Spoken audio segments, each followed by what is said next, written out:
product which is getting co-created, in the words of Professor C.K. Prahlad, through digital platforms. So again, digital marketing is not SEO, SCM, content marketing, email marketing, ABC, XYZ. It's actually going back to the conceptual building blocks of marketing and seeing how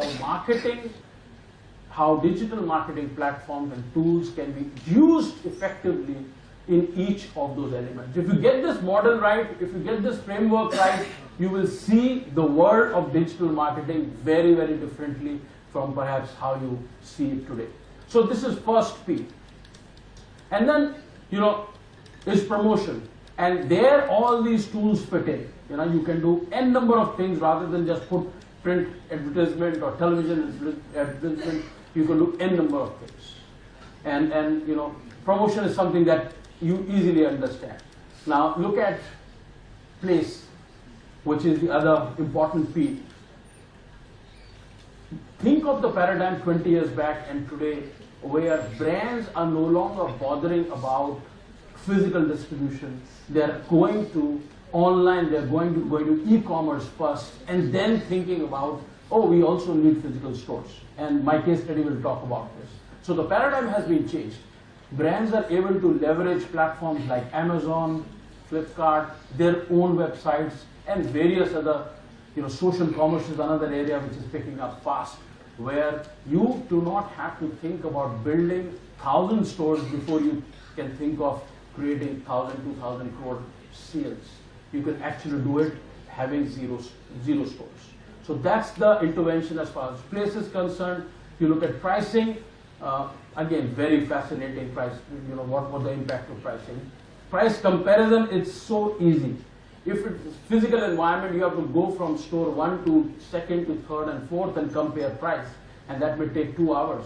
Here it takes 2 seconds, or maybe 5 seconds, or a minute to compare websites across prices across websites. There are platforms today that you're aware of that allow you to do this. So this creates tremendous price transparency, and then you've got to think about what's going to be your pricing strategy for this digital era. You can actually customize pricing. Amazon sends me a message which says, "Dear Amit Agnihotri, we are offering you 2.5% extra off if you use this in next 2 to 3 days." That's the kind of customization that digital era is allowing as far as pricing is concerned. So I'm just touching some broad overviews given the paucity of time, but hopefully I'm able to communicate to you that each of the elements of marketing mix, when you look at it from a digital prism, is looking very, very exciting and very, very fascinating. Right? And with this, over the next couple of minutes, I'll share with you how a brand has actually coalesced, put together all these elements, and has become such a huge successful brand that probably 50% of you or maybe more in this room are using. I'm talking about Xiaomi phones, Note, and what are the various brands that are there from Xiaomi in this room? Can you please call out? Can you please tell me? Louder? How many of you are using a smartphone from this company? Please raise your hand.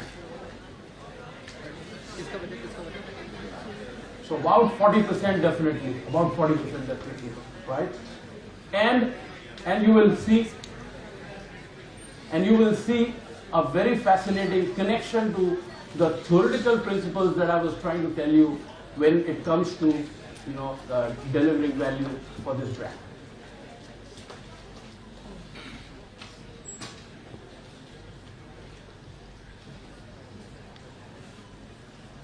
This brand was first launched only in 2014.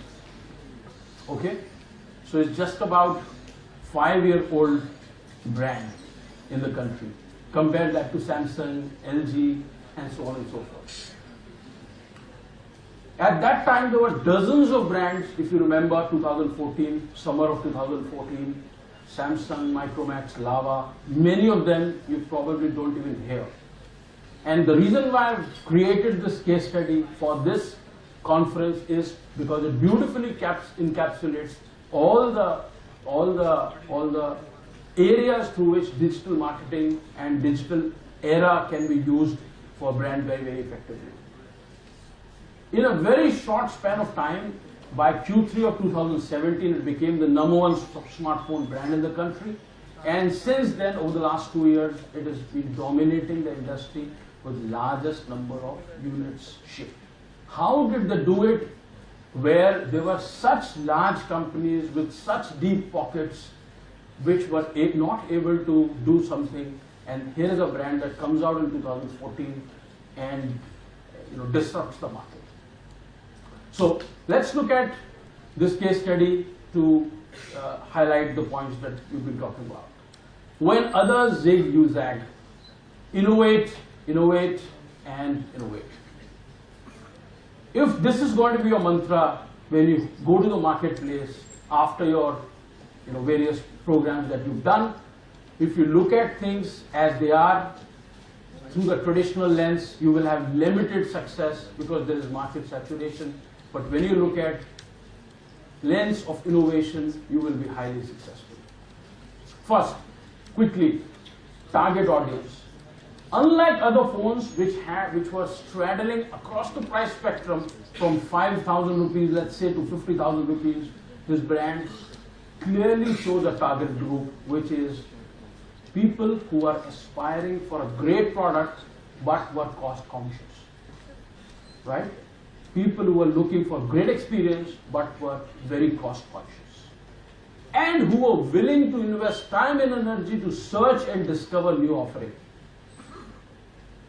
If this is my target audience, I want to create, brand said, fans, not customers. So early adopters, they called as MI fans. All of you know it, right? These are bloggers, tech enthusiasts, media marketing professionals, and other people, students who constantly created buzz or create buzz on the internet.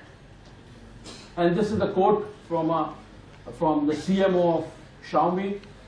We attribute our massive success to our meaningful relationship with MI fans. They play a crucial role in our growth and also frequently share feedback towards our product development efforts. So here is a direct endorsement where they are saying we are not looking for all audience, we are going to segment the market. The first chapter, segment target position, STP. So this is that. Now let's come to product. All of you know about it, but very briefly, they thought of product very differently.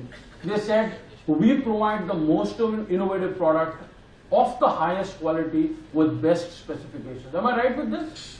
It's generally very loaded, very feature rich, always on the cutting edge, and offered at great price. So I'll come to the price later. But on product, they said we are not going to compromise. So it will have a metal case versus a plastic case, which was conventional in that particular segment. So they thought through product, and their engineers, through digital economy, through digital platform, were directly connected with the customers from day zero to get feedback and keep a very Kaizen-like constant innovation loop. And they were not waiting for surveys to happen. They were not waiting for feedback through official channels to happen. Social media was giving them feedback, and they were constantly upgrading the product. So that's the first P, which is product. And as a result, Note 3 was the highest shipped device as per IDC in the history of online smartphone industry, when it sold more than 2.4 million units in just 6 months of the launch. Now comes distribution.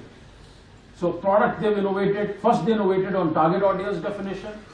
Then they innovated in terms of product. Now it comes to distribution.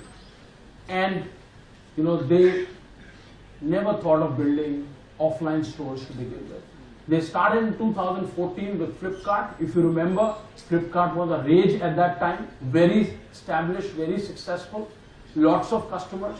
So they started with Flipkart. They moved on to Amazon and Snapdeal in 2015.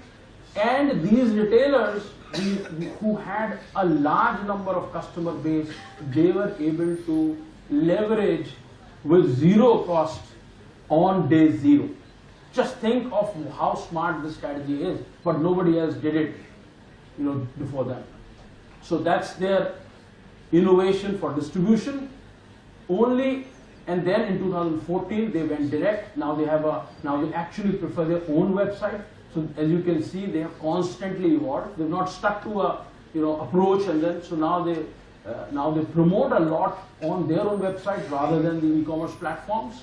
And since 2017, they've started building offline traditional stores and partners. So today, if you go to a physical store area, you will find significant branding. So you can see the shift, you can see the gradual improvement and leveraging of distribution.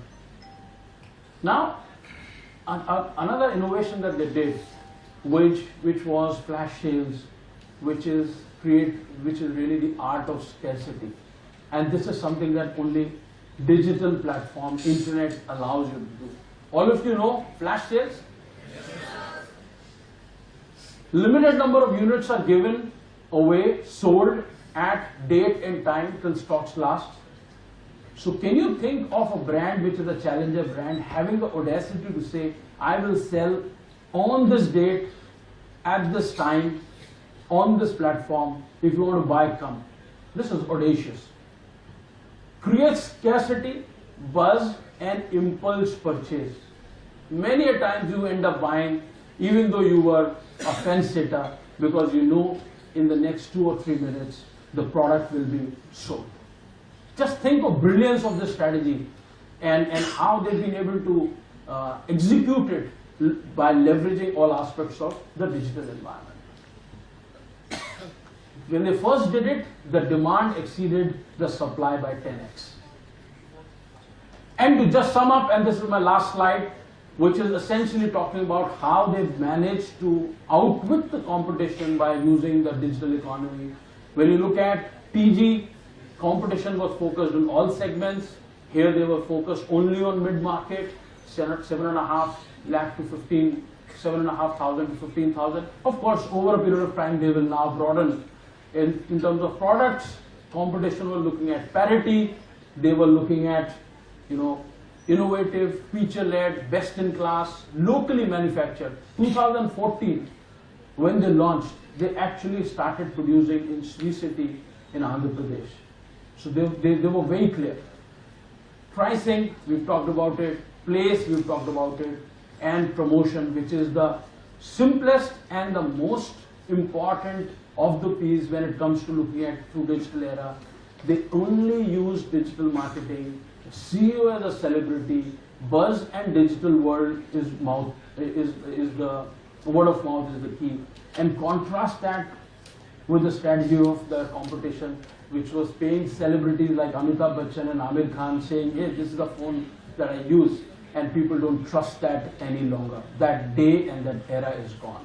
So I go back to my point, which is that digital platforms, digital era is allowing you to innovate, is freeing you up. You may be a challenger brand, but you can take down the largest of companies. The only thing that is important is clarity of thought and great execution. And I hope that by participating in this conference, you pick up some ideas and tools and implement it as you go along in your journey. Thank you.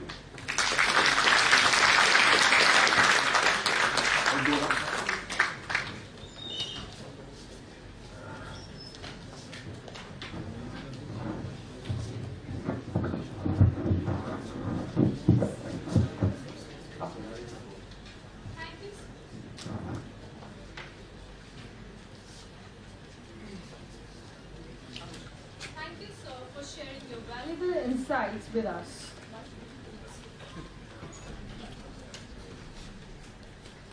To express gratitude toward our keynote speaker, chief guest, and guest of honor of the day, we would now like to request Dr. Abhinav P. Tripathi, conference convener, to propose the vote of thanks.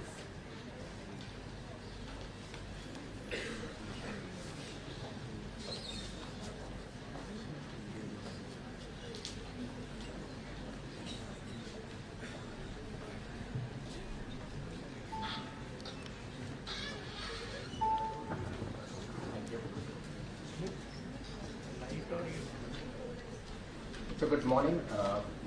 It's my proud privilege and I'm honored to propose a vote of thanks in front of this magnificent gathering. Well, I feel that when half of the world is still waiting in the transit long for their power and pleasure, this is the best that the board of IMS can expect, that the person like you, the friends from the UFRED, are joining the hands of IMS for the collaborative learning of the students and of course the society at large. So thank you very much, Mr. John, Dr. John, and Vanita ma'am, Dr. Sherry, each one of you. Thank you very much for coming, for accepting our invitation, and sparing your valuable time for the learning of our students. Thank you. This conference is not being completed without being the visionary idea of our very own Professor Alok Pandey, who is the director of this session. I'm very much thankful to Professor Alok Pandey. His vision is the basic substance onto which we have designed and conceptualized this entire conference. So I'm very much thankful, my organizing committee members, each one of them are very much thankful to the vision that he created, cultivated, nourished, and after all, it's being processed by each one of us. Mr. Amit Agnihotri, who is the keynote speaker of this conference, I'm very much thankful to him. Of course, he's quite busy. Every time when I called him, he was the first person to pick the call and say that, Abhinav, I just to learn that what you want to achieve through this particular conference. And you know that when the person is asking this one, that what the larger audience is expecting, as a convener, my job is done. So that's why thank you very much, Amit sir, for always putting hands together, thinking about the thing, thinking about the IMS, the fraternity of IMS, thinking about it in what way we want to learn and in what way we want to grow. Thank you very much. I'm also thankful to our very own Dr. Tapan Kumar Naik.